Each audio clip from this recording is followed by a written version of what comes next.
Eric is a 6-part miniseries streaming on Netflix, which dropped at the end of May. The show stars Benedict Cumberbatch playing Vincent Anderson, a puppeteer in the mid-'80s New York City when his son Edgar goes missing, and Vincent's main means of coping is to begin imagining a 7-foot puppet that his son would draw named Eric. And I assume he's imagining this puppet as guilt, partially guilt and partially because he wants to move forward and actually try to find Eric. It's kind of like Harvey, the Invisible Bunny, meets Jim Henson from the Muppets and True Detective. True Detective? Why True Detective? True Detective, like season 2, I think they have a kidnapping there. Oh, okay. Kidnappings are a dime a dozen on TV, and you always have the detective who comes in there and tries to solve the case. I got a cross between Birdman, Venom, and even Gollum, because you always have the main character having this kind of alter ego where it's voiced by the same person. I think in Venom it's actually different, but really you always have... So you're saying that the main character here, Benedict Cumberbatch, is crazy? Because all those films that you just talked about... I mean, it's hard not to look at Vincent Anderson and see the way that he's treating everyone this episode and say that that's a stable human being. That's fair. He's also, I think, an alcoholic. He might be a narcotic user. I thought that he was on cocaine because of how fast he would speak to his kid, especially in the morning. Like, no one wakes up speaking that quickly until they've had like 10 cups of coffee. Do you know anything about the Harvey movie, the original Harvey movie? Because I think that's what kicked off the whole imagination creature. I never saw the movie, but I did see a stage play of it back in 2013. The Jim Parsons one, right? With the Big Bang Theory guy. Yeah. So I have a couple facts about Harvey, which I think will be interesting to you. First of all, as a joke, the cast and crew back then would go to restaurants, just to eat. Yeah. And they would always leave a character spot for him, like an empty seat, and then order food for him as well.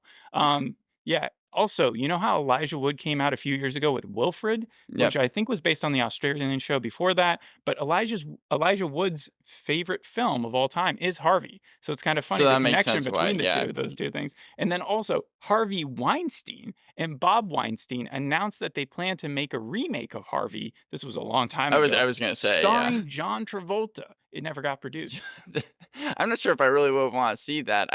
I got the Happy Time Murders from this as well. Do you remember that 2016 movie with Melissa McCarthy that was about puppets and them killing each other or something? Sure. It's just kind of the dark take on something that's supposed to be very light. Because the thing about Vincent Anderson is he's the star of this puppet kids show. In fact, Benedict Cumberbatch even did some research on Jim Henson and watched some Jim Henson documentaries. So let's get right into my opinion on this thing. So I'm really disappointed with this pilot. I feel like it failed to sell me on what could have been a slam dunk. Vincent Anderson, like you're talking about, Benedict Cumberbatch, great actor.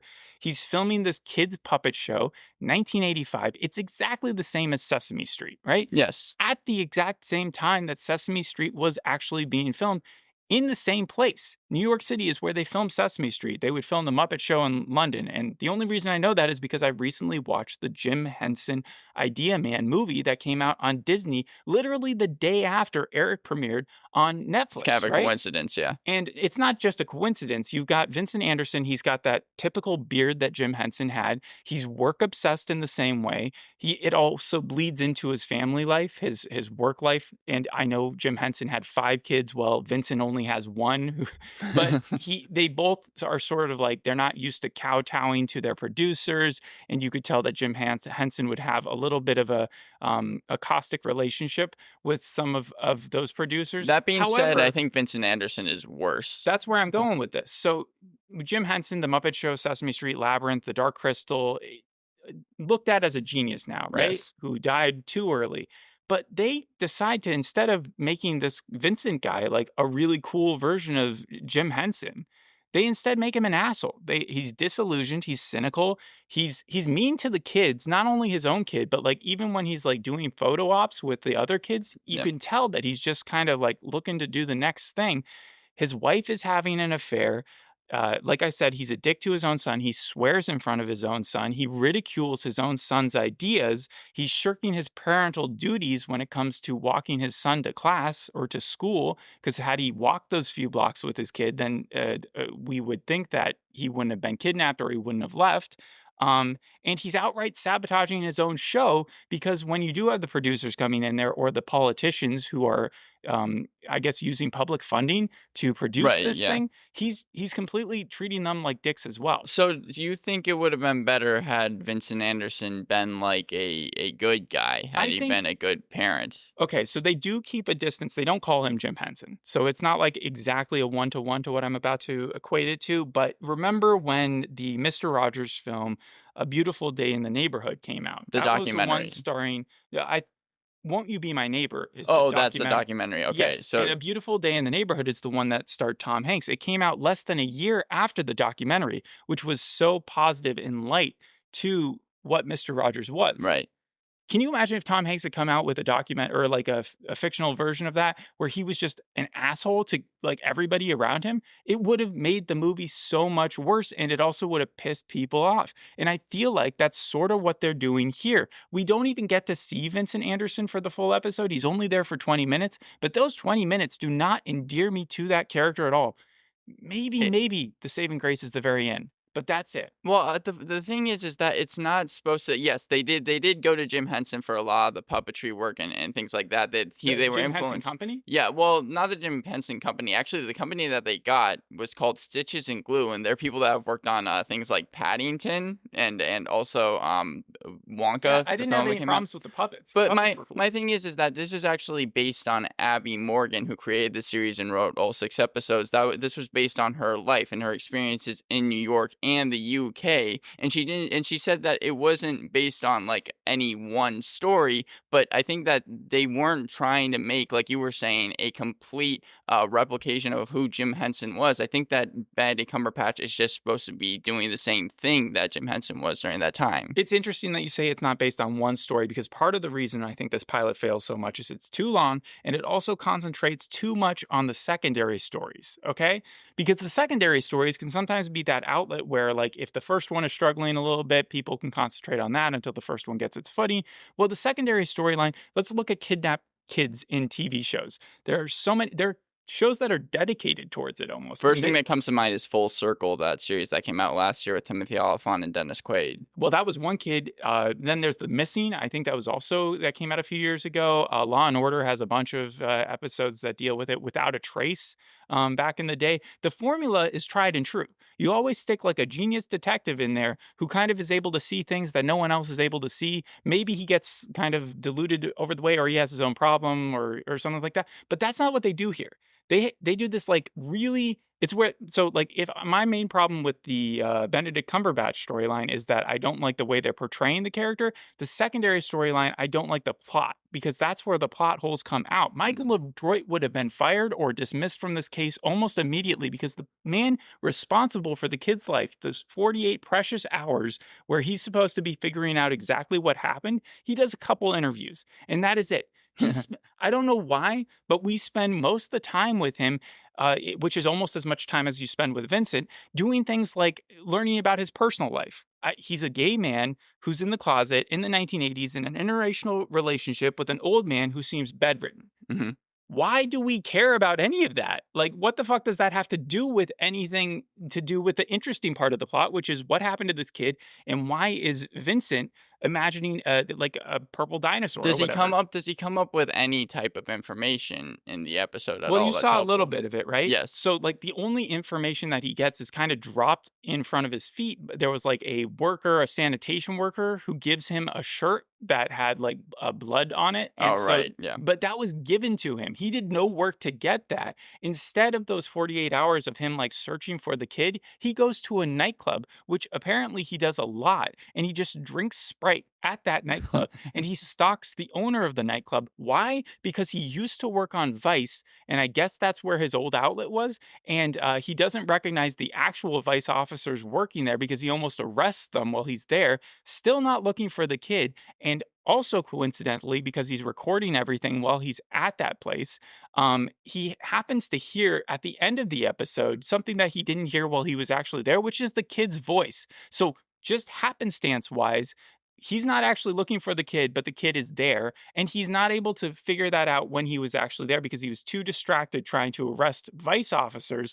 one of which dies at the end. The whole point of that plot is like so convoluted. Why are we paying attention to why is the wife having an affair? Why is Clark Peters like the nice neighbor? There's so many unnecessary storylines happening. This could have been 20 minutes with Vincent imagining this character that his son had made because he was so guilty at the fact that he had lost his son. And I think that would have been a streamlined, really, really interesting premise. I know them. McKinley Belcher, he's again the person that played Michael. He played a corrupted cop, and We Own This City. And he said that he took a lot of, I guess, Inspiration? information that he learned from that set and took it over here. But since he's supposed to be playing the hero here, and it seems like he's not actually doing any of the information, I can see how it's annoying. I will also agree with you. I don't think they should have kept Eric entrance, especially since it's the main reason for the show. You don't really know what it's about until the very end when Eric ends up showing up for a couple seconds until the very end of the episode. But I think also they're trying to go for kind of a dark, heavy comedic nuance, and I just think that the genres that they were trying to mesh, because there were so many that they were trying to throw in there, was just it made it way too complex or made it way too confusing. Yeah, I mean, if I do want to concentrate on some of the positives, the realization at the end was certainly the best part of the episode. And up until then, it was a real slog. But when Benedict Cumberbatch, because you knew Vincent was going to go to his son's room and he was going to feel bad and he was going to take out the pitch for this Eric character that his son had been trying to give him at the beginning of the day that he had ridiculed him for. And he was going to look at those pictures and feel bad and start making it his own.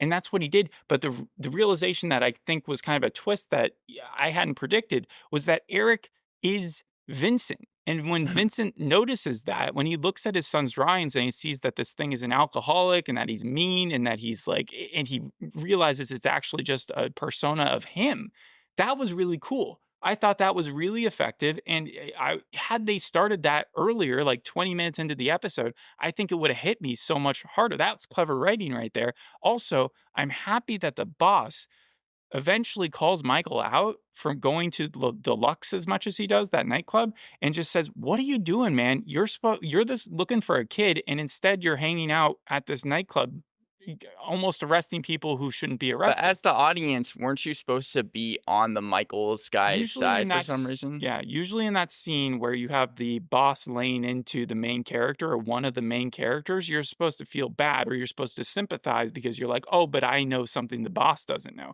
No, I was 100% on the boss's side because again, Michael, the only thing I think the boss should have done is go a little bit further and say, "All right, you're off the case. I'm going to bring in someone who's actually going to focus on this thing." And then maybe had that happen and then Michael LaDroit had been listening to his tapes later on, put together the thing about the kid, and then gone back to the boss and say, "Hey, man, before you do that, I've actually got a lead I here." think that would have worked That out would have better. made Yeah. sense, right? Because it actually would have not caused a plot hole from happening. I also like Dan Fogler, who plays the producer on the show. I forgot what his name is in it, but him and Vincent, when they're on the scene together, I like their chemistry because they have that tension, and you've seen that in The Offer. Yeah, Francis Ford Coppola. I When always I always enjoy it when he pops up on screen. I think he's kind of an underrated actor. But why concentrate so much on this vice development thing? Obviously, they're gonna try to connect it to the kid, and they're like, "Oh, we have this 10-year-old bourbon," which was, one of the conversations that Michael caught at the nightclub,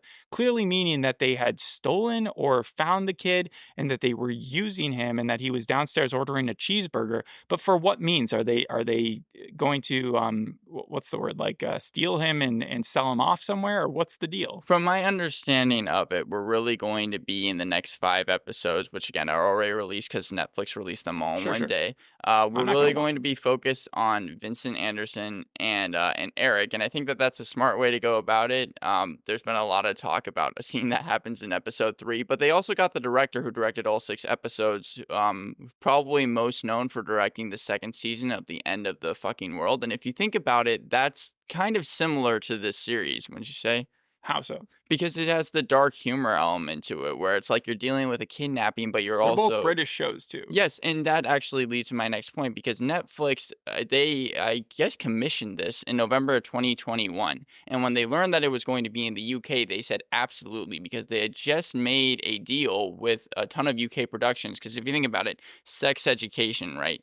Bridgerton. You also have The Crown. Those are huge shows, and so they decided that they were going to kind of put all their eggs in one basket and just just decide to make as many UK productions as they can. That's the same reason why Roald Dahl stories are all under Netflix, and even Miller World by Mark Miller, that comic thing, they made that deal with it. So they were really trying to, I think, pump out just a lot of UK productions, and Are you maybe this saying is that it one was that didn't filmed work. there too, though? Yes, it was filmed in Budapest actually, and New What? York. Yeah. Okay, so it was filmed in New York. Yes, they did shoot some of it in New York, but I Okay. wanted to talk more about the costuming just for a quick second Yeah, because go I ahead. found some of the things interesting that they did with Eric the puppet. So it took them 3.5 weeks to make him, and then And from the limited amount we saw of him, that's the part that made me think this pilot has really let itself down because the show could end up being a better show than the 4 out of 10 that I wanna give this thing.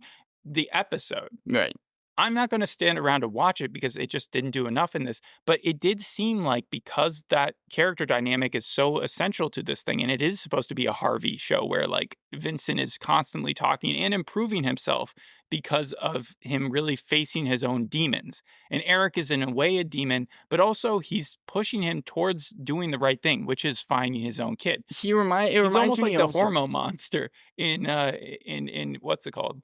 Big Mouth. Big Mouth, yeah, I was actually going to equate it to corporate. I remember the episode that you watched. I think true. that the main character had like a bear It's been alter so ego or long, I something. don't remember it as clearly, but yeah. But yeah, when you learn all the stuff that they did just to make this Eric monster, like apparently at first it looked way too real, so then they had to spend a lot of time trying to make it look more, I guess, gruffer. Is it kinda like the Wild Things, Where the Wild Things Yeah, Are? yeah, because they have Ollie Tyler. He's the person who was actually inside Eric. They had AC vents or units inside, VR goggles, and two separate audios in his ear to guide his movements. And even Benedict Cumberbatch for a couple scenes actually got inside the monster. Cumberbatch. Cumberbatch, yeah, I know. Yeah, It's a Sour Patch Kid, I yeah. get it, yeah. Yeah, no, but he even went inside the monster as well. So it's like if you're going to spend that much time trying to make this thing, why would you not spend it on Eric? I do agree with you on that. I probably would match your 4 out of 10, but the reception for it has kind of been mixed to positive. I know that Well, is this Collider. reception for the entire thing? Because I can see it getting better, but the pilot itself, I would never recommend. It's interesting you say that because Collider said that the whole series was kind of messy, but they called the pilot specifically excellent. And Ooh, they